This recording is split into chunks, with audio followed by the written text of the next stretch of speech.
thumbnail I chose for this episode is a screenshot I took of a person describing something called the Overton window, and specifically comparing what is often reported as the American Overton window versus what is oft reported of the rest of the world, in such a way as to say that the American Overton window is all right wing, supposedly, and then the rest of the world is front and center. And there's a few problems with this. The first problem, as described, is that assumes that, let's say, Europe, which was the primary example cited, that they have a consensus, more or less. That it's not a collection of different nations with different people with different ideas, but it's just this one conglomerate that they all are practically like a groupthink or a world mind, and that's not the case. Some kind of hive mind structure that only thinks one centralized, agreed upon thought. And that's just not the case. It's never been the case. Additionally, it assumes that the United States is off the mark, that it's out of the track, that everyone else believes this thing and that we are the outliers. And that's not the case either, because like I said, they are not as much of a cohesive consensus as maybe the media would like us to believe. That there is a diversity of thought, maybe even though it tends to be overshadowed at times.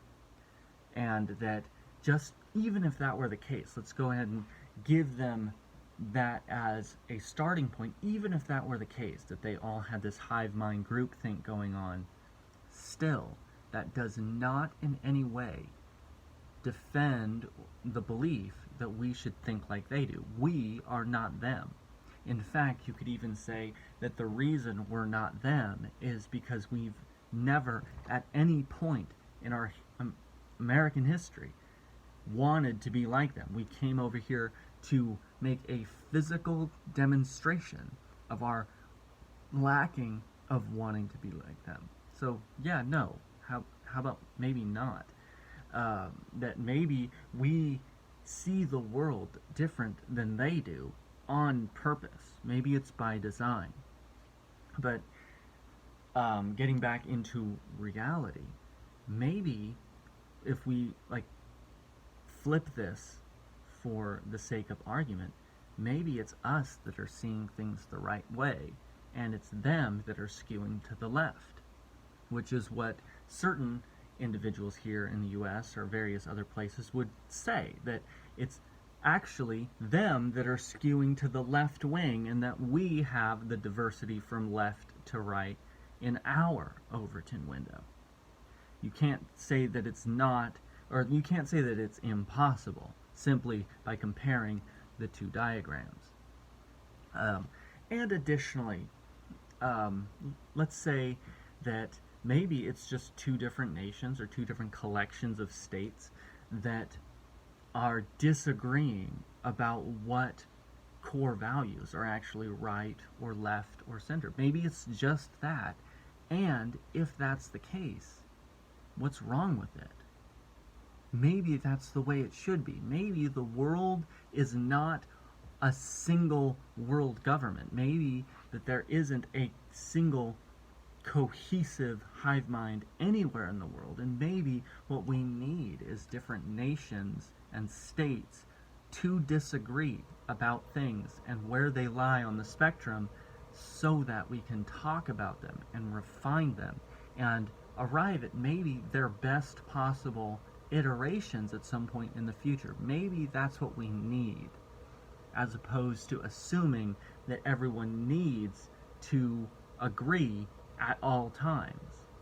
Maybe. It's just, as we are churning on through 2021 and undoubtedly preparing for next year's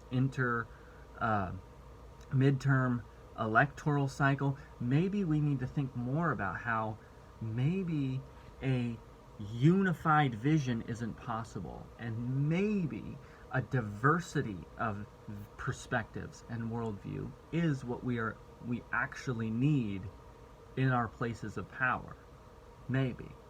Because I think that in many ways, if we had that, we would be a lot closer to what people on the progressive side actually want to achieve. A diversity of opinions that allows people to think more robustly and kind of circumspectly about how things are happening in the world. We'd be able to arrive at better solutions at the problems that we're all facing. Maybe. Something to think.